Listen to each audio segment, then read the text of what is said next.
Sistem informasi, di sini saya akan menjelaskan tentang evolusi peranti keras komputer. Yang pertama, ENIAC atau Electronic Numerical Integrator and Calculator ditemukan tahun 1946 oleh John W. dan juga J. Presper. Yang kedua ada UNIVAC ditemukan tahun 1950 dan 1951 oleh Remington Wright. UNIVAC adalah komputer otomatis universal yang pertama kali dipasarkan secara luas. Pada tahun 1954 ditemukan GE atau General Electric. Kemudian pada tahun 1960-an ditemukan IBM. IBM hadir sebagai komputer pertama yang dapat melakukan berbagai tugas yang diminta pengguna atau biasa disebut dengan multitasking.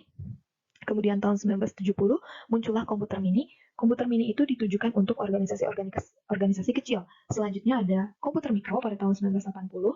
Komputer ini dapat dimiliki dan dioperasikan oleh seseorang individu atau secara individual. Selanjutnya hukum Moore. Hukum Moore ditemukan oleh Gordon Moore, pendiri Intel, muncul tahun 1950. Arti hukum Moore ini bagi pengguna adalah kekuatan sebuah komputer akan meningkat 2 kali lipat setiap 18 bulan dengan mengeluarkan sejumlah biaya tertentu. Pengantar arsitektur komputer. Pada slide ini terdapat 4 gambar. Yang pertama adalah gambar komputer, yang kedua gambar motherboard, yang ketiga ada gambar RAM, dan yang terakhir ada gambar hard disk.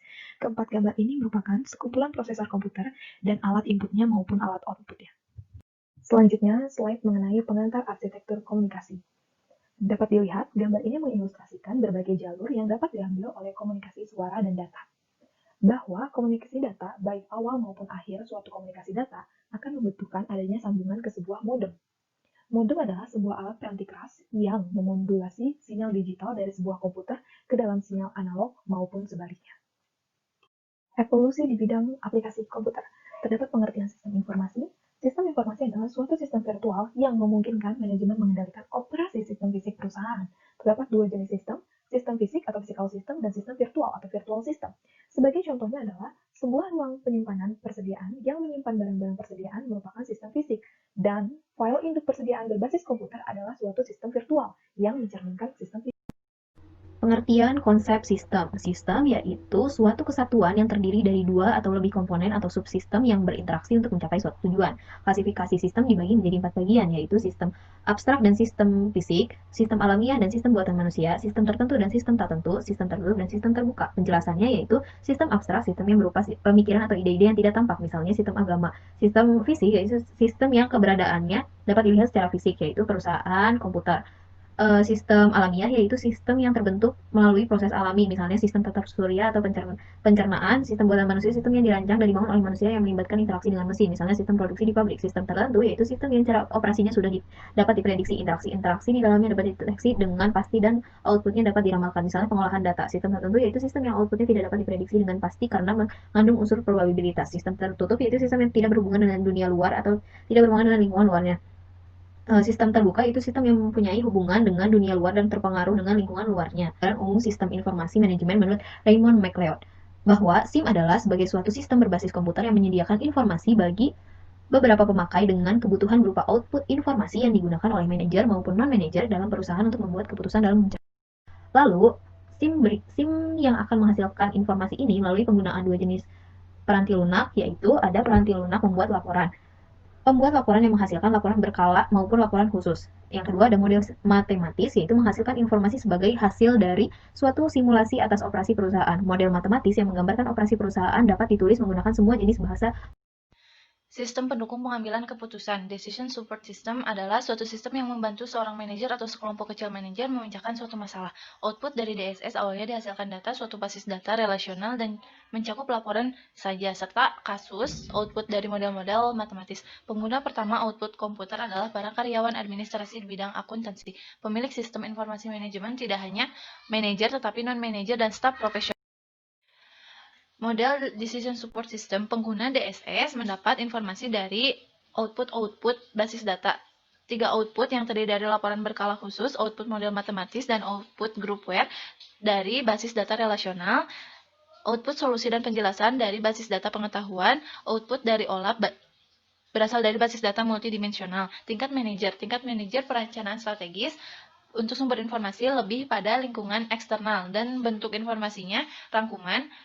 Tingkat kendali manajemen, sumber informasinya sama eksternal dan internal. Untuk bentuk informasinya juga sama rangkuman dan rincian. Untuk tingkat kendali operasional, pada sumber informasi lebih pada internal dan tingkat kendali operasional lebih pada bentuk informasinya berupa rincian. Selanjutnya ada peran dan fungsi manajemen. Peranan manajerial menurut Henry Mintzberg ada 3 jenis peranan interpersonal, peran informasional, dan peran keputusan. Peran interpersonal terdapat 3, yaitu figur pimpinan, pemimpin, hubungan. Peran informasional, monitor, diseminator, juru bicara. Peran keputusan, wirausaha, penanganan gangguan, pengalokasian sumber daya, negosiator. Fungsi manajemen menurut Henry Fayol, 1. Merencanakan apa yang akan dilakukan. 2. Berorganisasi untuk melaksanakan rencana. Yang 3. Mengisi organisasi dengan sumber daya. Yang 4. Mengarahkan sumber daya. Yang 5. Mengendalikan sumber daya.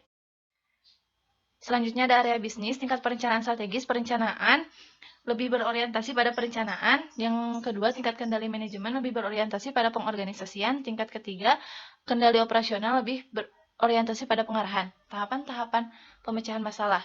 Diawali dengan masalah, lalu akan dilakukan aktivitas-aktivitas untuk memecahkan masalah tersebut. Aktivitas tersebut yaitu aktivitas intelijen, aktivitas perancangan, dan aktivitas pemilihan. Semua aktivitas itu memerlukan informasi sehingga akan menghasilkan solusi. Nah, setelah solusi akan ada aktivitas peninjauan yang memerlukan informasi juga. Selanjutnya ada masa depan teknologi informasi. Masa depan teknologi informasi akan didorong oleh biaya yang rendah, meningkatnya kekuatan komputer maupun komunikasi. Kekuatan komputer diukur dalam kecepatan pemrosesan, kapasitas penyimpanan data, dan lain-lain. Kekuatan komunikasi diukur oleh biaya dan kecepatan transmisi.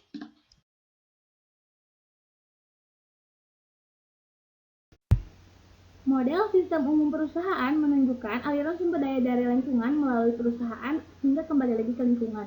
Model sistem umum perusahaan terdiri dari 1. Aliran sumber daya fisik yang meliputi pegawai, bahan baku, uang, dan mesin yang kemudian dijadikan input, diproses lalu menjadi output yang siap untuk dijual. Lalu yang kedua ada aliran sumber daya virtual yang terdiri dari data dan informasi. Yang ketiga ada mekanisme pengendalian perusahaan yang terdiri dari unsur, yaitu standar kinerja yang harus dipenuhi, manajemen perusahaan, dan juga suatu pemrosesan informasi. Yang keempat ada lingkaran umpan balik. Perusahaan mengumpulkan data-data dari luar maupun dari dalam, kemudian diproses menjadi informasi, dan informasi tersebut menjadi acuan dalam pengambilan keputusan oleh manajer. Sebuah perusahaan tidak akan dapat berfungsi tanpa sumber daya yang diberikan oleh lingkungannya. Elemen-elemen lingkungan tersebut berada di luar sistem perusahaan dan memiliki pengaruh langsung maupun tidak langsung pada perusahaan, yang terdiri dari pemerintah, komunitas global, pelanggan, pesaing, pemegang saham, serikat pekerja, pemasok, dan komunitas keuangan. Aliran sumber daya lingkungan yang mungkin terjadi itu ada aliran yang umum terjadi ataupun aliran yang jarang terjadi. Aliran yang umum seperti aliran informasi dari pelanggan, aliran bahan baku kepada pelanggan, aliran uang kepada pemegang saham, dan aliran bahan baku dari pemasok. Lalu aliran yang jarang terjadi yaitu aliran uang dari pemerintah, aliran bahan baku kepada pemasok, dan aliran pegawai kepada pesaing. Manajemen rantai pasokan, yaitu jalur yang memfasilitasi aliran sumber daya fisik dari pemasok kepada perusahaan dan melanjutkannya kepada pelanggan. Aliran sumber daya melalui rantai pasok harus dikelola untuk memastikan bahwa aliran tersebut terjadi dengan cara yang tepat waktu dan efisien. Keunggulan kompetitif mengacu pada penggunaan informasi untuk mempengaruhi pangsa pasar.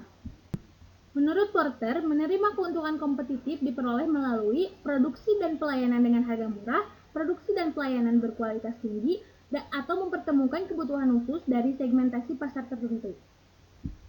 Yang paling penting adalah bahwa manajemen perusahaan harus mempertemukan strategi yang objektif bagi perusahaan. Porter berargumentasi bahwa peluang perusahaan untuk menciptakan keunggulan kompetitif terdapat pada langkah berbeda di rantai nilai. Yang pertama ada margin. Margin adalah nilai penurunan biaya produksi dan jasa perusahaan, seperti yang dirasakan konsumen perusahaan tersebut. Yang kedua, rantai nilai dibuat dari aktivitas primer dan pendukung yang berkontribusi pada nilai margin perusahaan. Peningkatan nilai marginal merupakan model rantai objektif. Yang ketiga, perusahaan dapat menciptakan nilai dengan menampilkan aktivitas, di mana Porter menyebutnya sebagai nilai aktivitas. Pengembangan ruang lingkup rantai nilai pada gambar 2.4. Yang pertama, keuntungan tambahan dapat dicapai dengan menghubungkan rantai nilai perusahaan pada organisasi-organisasi lain dalam Interorganizational System atau IOS. Yang kedua, partisipasi perusahaan atau partner bisnis bekerja sebagai unit terkoordinasi menciptakan sinergi yang tidak dapat dicapai dengan bekerja sendiri-sendiri. Yang ketiga, istilah tenaga kerja adalah sistem nilai atau value system. Kemudian ada keunggulan kompetitif. Keunggulan kompetitif dapat diciptakan pada ketiga level piramida fungsional perusahaan. Yang pertama ada keunggulan strategis. Keunggulan strategis adalah keunggulan yang memiliki dampak fundamental dalam membentuk operasi perusahaan. Yang kedua, keunggulan taktis. Keunggulan taktis adalah metode untuk menyempurnakan strategi dalam cara yang lebih baik dibandingkan pesaing. Yang ketiga ada keunggulan operasional. Keunggulan yang berhubungan dengan transaksi dan proses harian yang memberi keuntungan. Sistem informasi diperdayam dengan memiliki kesempatan terbaik dari ketiganya untuk meningkatkan tampilan perusahaan secara mendasar. Kemudian ada tantangan dari pesaing-pesaing global. Perusahaan multinasional atau disingkat MNC adalah sebuah perusahaan yang beroperasi lintas produk, pasar, negara, dan budaya. Perusahaan MNC terdiri atas perusahaan induk dan sekelompok anak perusahaan. Anak perusahaan tersebut dapat tersebar secara geografik dan masing-masing dapat memiliki sasaran, kebijakan, dan prosedurnya sendiri. Kemudian ada kebutuhan khusus untuk pemrosesan informasi-informasi di perusahaan multinasional. MNC adalah sebuah sistem terbuka yang berusaha untuk meminimalkan ketidakpastian yang terdapat dalam lingkungannya.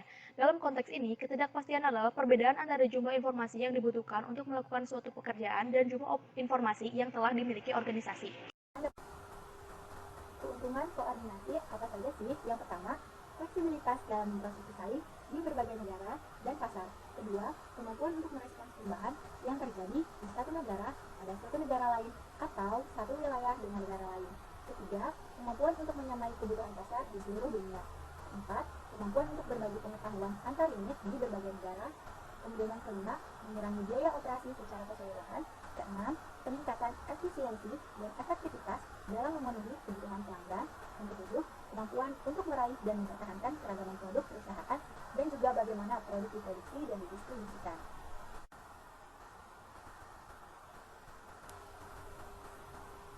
Kali ini perubahan alamiah manajemen informasi. Tugas manajemen informasi menghadapi permasalahan baru sebagai teknologi baru yang dapat membuat proses sistem transaksi yang lama tidak terpakai lagi. Kemudian pengaturan legacy sistem merupakan salah satu masalah, contohnya mengubah informasi berjalan pada hardware baru. Kemudian penggunaan data multimedia berarti bahwa manajemen citra saat ini sebagai tugas kedua yang penting untuk manajemen informasi. Kemudian pengetahuan manajemen adalah tugas ketiga. Permintaan terhadap sistem manajemen basis data yang juga digunakan dan pakai software guna analisa data. Kemudian ada perencanaan strategis sumber daya informasi. Chief Information Officer memberikan arah strategis bagi sumber daya informasi dan CIO juga mengkoordinasikan Departemen Usaha Strategi alias dengan strategi perencanaan bisnis perusahaan keseluruhan. Kemudian sebagai perencanaan strategis pada area bisnis khusus juga dikembangkan sumber daya informasi perusahaan